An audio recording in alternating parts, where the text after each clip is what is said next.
Yeah, garden there. The lip. Living Mrs. Jones, just Jones.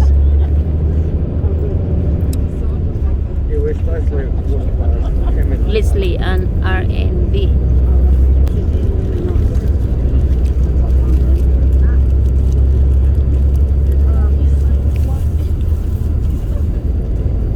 Heading down to Queen. Are we going? Queenstown? What do you think? How long? How many minutes to Queenstown? So here is a winery area. They're different here because they cover all their. So the roads don't get long. Yeah.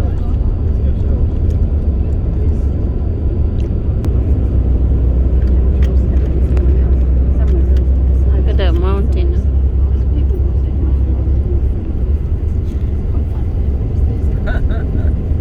Goldfield. Ooh, pretty. Look at that. Huh? Yeah. Different, huh? There's a road down, huh? Alright everyone, so down to our left river. is the Cromwell River. Kaura So if you're River. whitewater rafting down here, this would be a grade 2. Oh. Grades for commercially rafted rivers go up to 6. Very few of them are that tough, unless you're a little bit better trained or you're a bit experienced.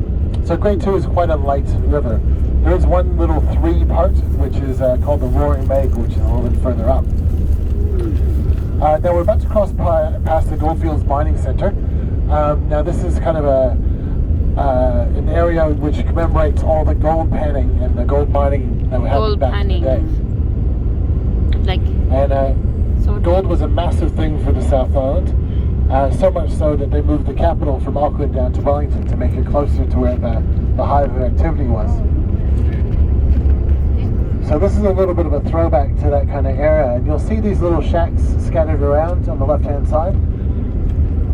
Some of them are possibly original from all over the world to come here, Australians, Americans, Kiwis obviously everywhere.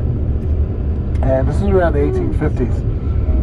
And so around that time, places like Dunedin and Queenstown and everywhere around the South, Ross that we went through, these were all places where there was a lot of people coming in and out of. So you'd have all your gold panners and miners who would stay out here for as long as they could, and then eventually they would make their way through to places like Queenstown and Arrowtown, and those were basically resupply depots for the most part. Queenstown was actually named by the miners as they thought it was a town fit for a queen, not of the drag variety, but of a royal kind. And you'll see that when we get there, Queenstown is pretty majestic in its own way. I always call Queenstown the triple threat. It's got beautiful scenery everywhere. We're going to be on Lake Wakatipu there. Mountains in the background, the Remarkables, which are basically named because they look remarkable. Once again, not too much thought in it, but a little bit more imaginative than normal. It's also got all the crazy activities, bungee jumping and shot of Lord of the Rings things and scenery walks, etc., etc. Then it's also got a really good like nightlife and restaurant and bar scene as well. So it's kind of got a little bit of everything there. Now, with the miners in the area, there was supplies, so there was food stops and things. There's actually some people who didn't do too well with the mining, actually did better as stockists of supplies for the miners, and they actually made quite a lot of money doing that.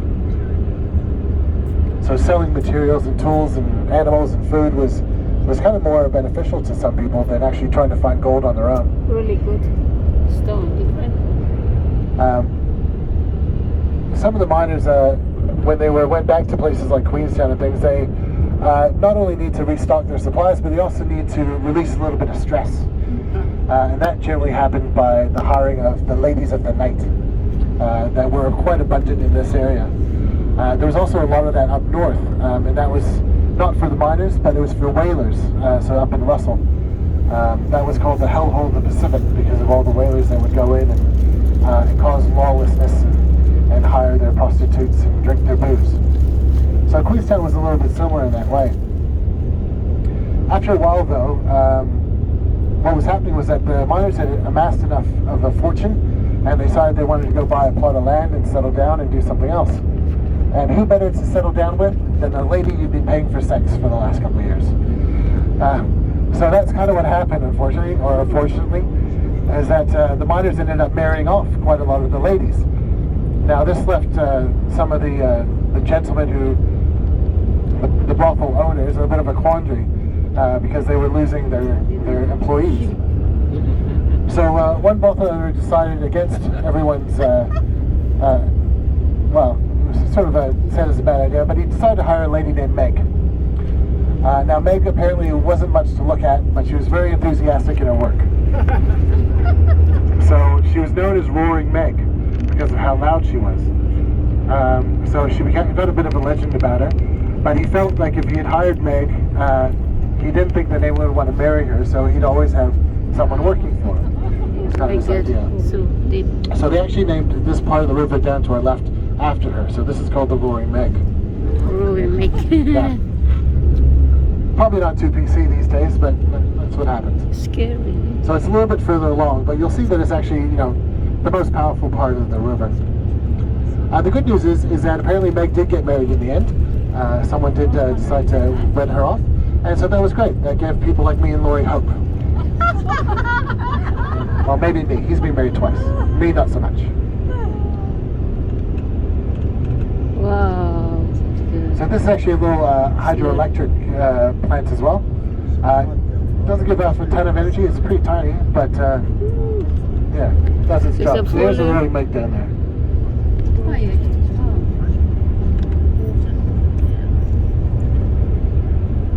Now Queenstown has been called the adrenaline capital of the world, and that's essentially because you can jump off or jump into or speed around or come close to dying in a lot of different ways. So the two kind of pillars of that, in my eye anyway, are the shot over jet and AJ Hackett bungee. So the shot over jet was created by Bill Hamilton, and for those people who came on it, you heard about it. It's essentially a fancy hairdryer almost. So it sucks in water from the bottom, spews it out at the back with some very powerful motors. Means it's very maneuverable, and it can go on very shallow waters, which is quite important in these rivers that rise and fall quite rapidly, and also the braided rivers that are around, which change course. And you never genius from a young age. She actually set up what do you call it? Hydroelectric little rolling wheel thing, like you see on the back of a riverboat cruise thing. You know, one of those ones that the water goes in and it spins and it. What's it called? Paddle wheel. Yeah, kind of like a paddle wheel. I don't know what the electric one is. It's escaped my head. I need a drink before I can remember these things.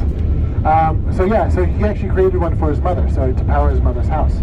That was when he was a child, so he was always very brilliant. So he created this jet boat, and that was to help deliver things and just cruise around the rivers, and also be able to take things to people, and also just to explore. They worked out after the thing got going that it became quite a fun thing to do, and people were very interested in taking trips with them. And so that's what happened. He started taking trips around, and eventually it became something that got produced by others, and it became a very staple trip in Queenstown. Oof. Now the shot over jet is on the Shot Over River. That river is a grade 3 to 4, so it's more powerful than the Cowdow. Mainly a 3 for most of it, but it's got a little bit of a 4 at the end of a tunnel that you go through at the end of the rafting. And then that sort of leads on to actually very close to where the Shot Over jet starts from. And the Shot Over jet is built for adrenaline and for scares. So they go very fast and very close to the rock walls on either side. They do a few more spins than other trips, generally in a small amount of time they do it, but it's about a 20-25 minute trip. So it's pretty short and sweet. But that became an adrenaline rush, and I can't remember how many people they've put through there now, but it's quite a lot. In the millions for sure. I think they're probably around about the 2.5 million mark, I think. Now the other thing is the AJ Hackett bungee, named after AJ Hackett, but he had a partner in crime named Peter Van Der Asch. He's the kind of lesser known of the two. AJ Hackett was definitely the front of that couple, or that pairing. So they based it off a rites of passage in Vanuatu. So the young men there, as basically the trial to manhood, would climb these bamboo structures, kind of looking like scaffolding, and they would tie a vine to their leg. They would then jump off the scaffolding made out of bamboo, and if they did not get crushed on the ground, they were a man. And so the vines were there to basically stop them from falling, well, from hitting, not falling, because they definitely fell, but from hitting the ground. So there wasn't any bounce in it, it wasn't elastic, it was just a very sudden jolt. It's pretty terrifying to watch if you've ever seen one of these things. And they come very close to hitting the ground, and I guess the closer you got to the ground, the more of a man you were. So they took the premise of this, and instead of using vines, they used rubber cord. And so that's what they practiced a few different places. A couple of places were up north, and then eventually they decided they had perfected it, and so they went across to promote it. And famously what they did was they went to Paris, and AJ Hackett went up to the top of the Eiffel Tower, big bag in hand with a cord, and he hid up there. And then first thing in the morning, he tied himself to something up there and jumped down the middle of the Eiffel Tower and bungeed it. The press had obviously all been called to witness it. He was immediately arrested, but promptly let go not too long after, so they didn't really press too many charges with it. But, you know, the global kind of renown had occurred, so he was, you know, everyone knew what had happened. So they got back to here, and eventually the people in Queenstown said, well, you guys need a place to do this. We've got a bridge that we don't want anymore, the Cromwell Bridge. So I'll tell you what, you guys can lease it off us for a couple of months and see how you go. So the Cromwell Bungee Bridge was the first commercial bungee bridge in New Zealand and the world. And they started off there, and they had it for a couple of months, and it went really well. So Queenstown Council said, all right, take it for a couple more months, and they did that, and it went really well. They said, all right, try it out for another year. This is probably just a fad, and it went really well. And so now they've been there for, I'm not too sure how long now, but I think last time I got told they had a lease up to 2050. That place is never going anywhere as the original spot. So that one there is a 43-meter bungee, which means that, and also it's over water, which means that there's a water touch option, or you could get dunked all the way to your ankles if you wanted to. We'll pass by it today. If we're lucky, we'll be able to see someone jumping off or bouncing. So after that one, they made a couple others in Queenstown. One's called The Ledge, and that's actually up at the Skyline Restaurant. So that one's around about 370 meters above Queenstown, so it's the tallest of the three, but it's a 47-meter bungee. And that one's a little bit different because you get harnessed around your body before you get thrown out. But the biggest one is the Nevis, and that's 134 meters. So that is roughly an 8-second free fall before you start bouncing back. So with the Cromwell bungee, it goes, they do 3, 2, 1 bungee, and you jump and you go, ah, bouncy, bouncy. With the Nevis, it's 3, 2, 1 bungee, and you go, ah, bouncy, bouncy. So apparently the third bounce you do is the same height as the Cromwell Bridge. That's nowhere near the tallest in the world. The tallest in the world is over 300 meters, which is, I don't even know how that works. So that happened, and that became a phenomenon, and the tourism for just those kinds of activities grew. So Queenstown really jumped on that bandwagon. They have things called the Canyon Swing here, and they were the first to do it, but AJ Hackett now has swings as well. And that's essentially a free fall that goes into a swing motion, and then you get pulled back up. Very popular in Queenstown as well. The whitewater rafting is a very popular trip here. There are other things that have come and gone over the years as well. Four-wheel driving and quad biking. You've got kayaking, canoeing. You've got canyon climbing and things like that. So a lot of different activities that you can do here. And with that increase of people during the summer, it meant that Queenstown was not just a winter-based town, because obviously skiing here is massive. There's 4 different ski fields in the area that are all quite popular. Cadrona and the Remarkables, Cornet Peak, and I'm missing one. Wow. Cornet, Cadrona, Triple Cone. There's the other one. So yeah, all very popular. If you look to your left, that power pole at the top of the hill, you can sort of see the road going up there. So that's where the Nevis Bungee is on the other side of that. So that's roughly about the height of the jump, where that is. So on the other side they have one large gondola suspended between in the middle. But yeah, with the increase of tourism here, they needed an increase of places for them to eat and drink. So Queenstown became very much like a mini kind of Whistler. I'm not sure if anyone's been to Whistler, who hasn't, but Whistler very much laid out in Whistler. Yeah, as you'll see when you wander around, it's basically just sort of 4 main streets and a couple alleys, and everything is down those. So if you can walk on either side of those, it's pretty easy to navigate yourself around. The sun's come out blazing.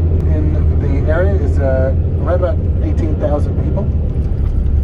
But any given day in summer, you're probably looking at around about 35,000 people in the Queenstown area. And that sort of maintains in the summer. In the winter, it can get up to about 60,000 people here at one time. And that generally takes place during 2 different weeks. One is the start of winter, so the Winter Ski Fest, which usually takes place in the 3rd week of June. The ski fields might be open before that or after that, but usually around the 3rd week of June is when they have that. So that's the busiest week of the year here. The second busiest week of the year here is the Gay Ski Week, which I think happens in August. So that's also chock-a-block. A lot of New Zealand towns, and for those who went up to Paihia, you saw Paihia when it's at its busiest pretty much. So that's a little town up north of Auckland. So they're very much a summer spot. So they have a population of around about 3,000 around the whole area, Waitangi, Paihia, and Opua. That can creep up to about 12,000 for about a week and a half around New Year's and Christmas. That usually hangs out around about 8,000-9,000 people for most of summer. During winter, July, August, September, it goes all the way back down to probably even less than normal because some of the people would go away. Queenstown doesn't really have much of an off-season. It's got little shoulder seasons, middle of fall, middle of spring, just kind of in between the two. It does die down just a little bit, but there's still enough things to do here that people are still interested. There's that weird point where it gets a little bit too cold to do the rafting, but it's not quite cold enough to do skiing. So there's that little block there. So only about maybe 12 weeks of the year, sorry, is Queenstown sort of quiet. But even then, it's beautiful.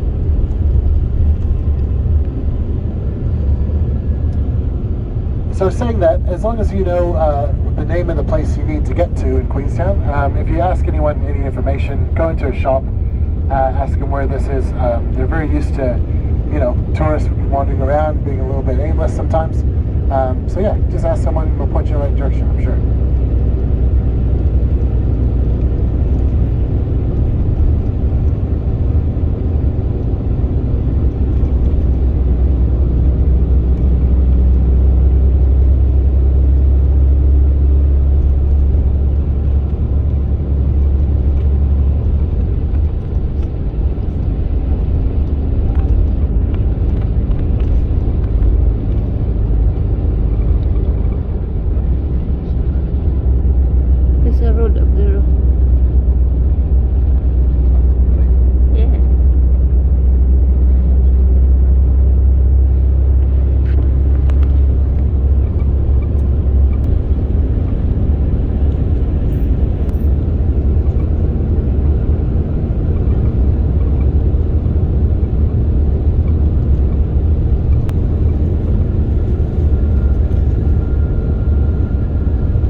windmills that you see in the vineyards are basically to protect the grapes from frost.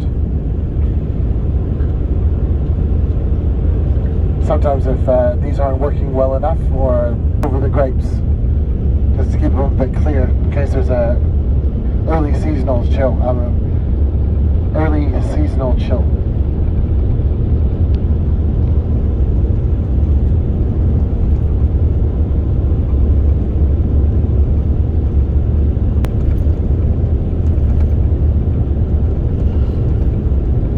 Different to the one with, different mountains.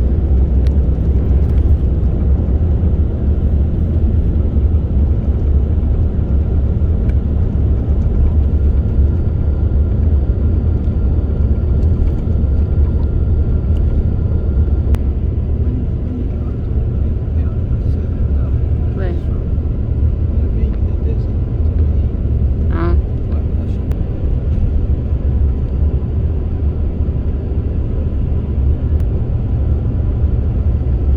Mountains, rivers, and new houses are different. The way they built, telling. Yeah.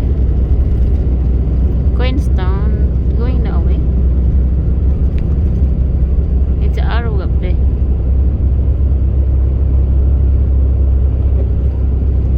So yeah, we just passed Gippsland Winery. There's quite a few different winery tours that operate in Queenstown, and a lot of the different wineries, because that's what works best. But sometimes they have events on. For example, Gippsland Valley is quite a popular place for receptions and things like that, and which routes kind of go for. Now we're coming up to the Cowra Bungee Bridge on our right-hand side in a second. So you'll be able to see that's the main office, real busy today. So if you look back to your right as we go over this bridge, pretty much now.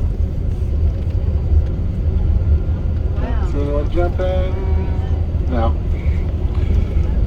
So yeah, so essentially what happens is they get hooked up, they jump off, they get lowered into a boat at the bottom, and then they walk back up the hill. Yeah.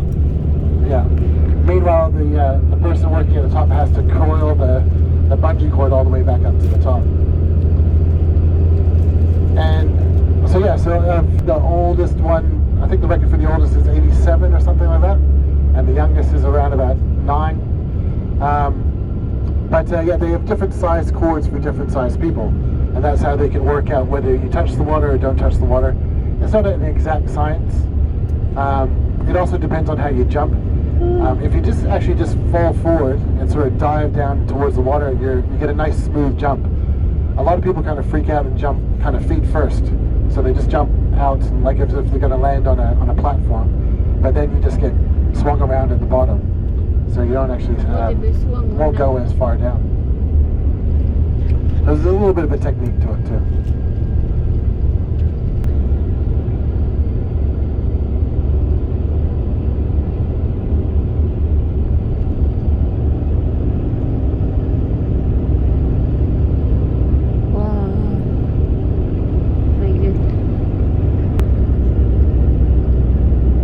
Steep down.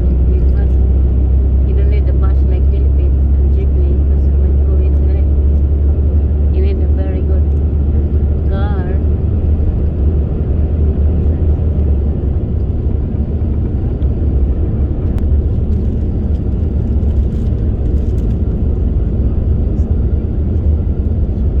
See all the chains now again.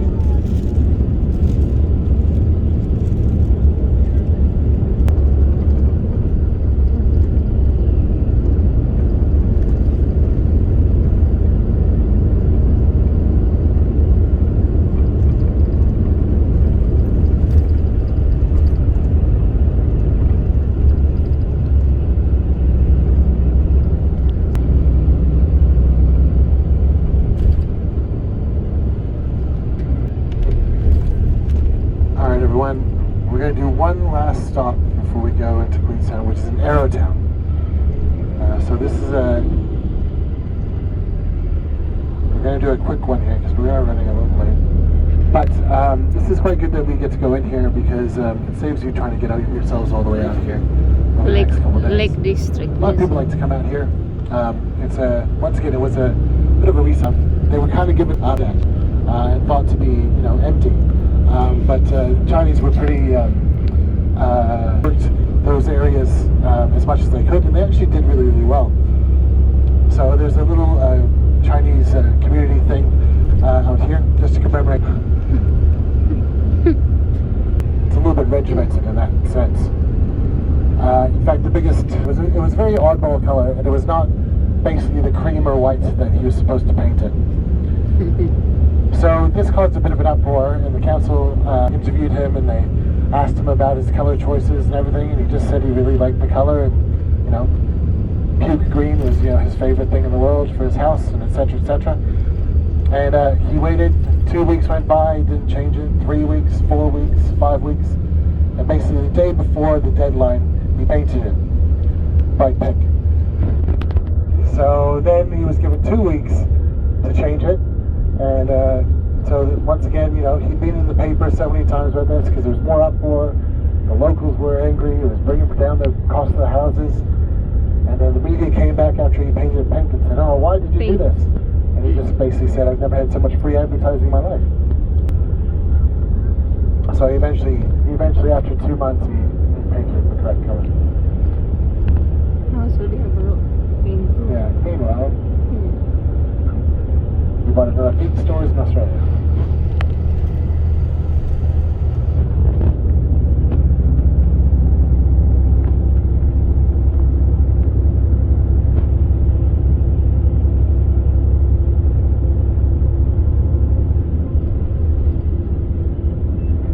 Just quickly, folks, while you are going to have a little look around Arrowtown, I'd appreciate if you've got anything on the floor, if you could pop it on your seats, please.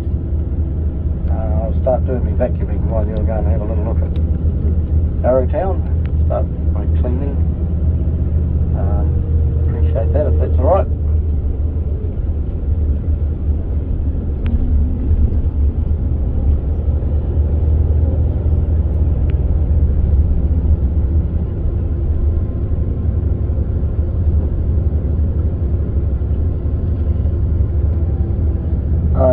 So we're going to be parking up pretty soon. There'll be some toilets nearby. There'll be access to the main little street of Arrowtown. Make sure that Molly doesn't work too long. We can get you guys in there a reasonable hour. So there's a couple of toilets where I recommend head to the blue sign and head left. If you missed out on ice cream, keep going down the street. Go for a little wander, everyone.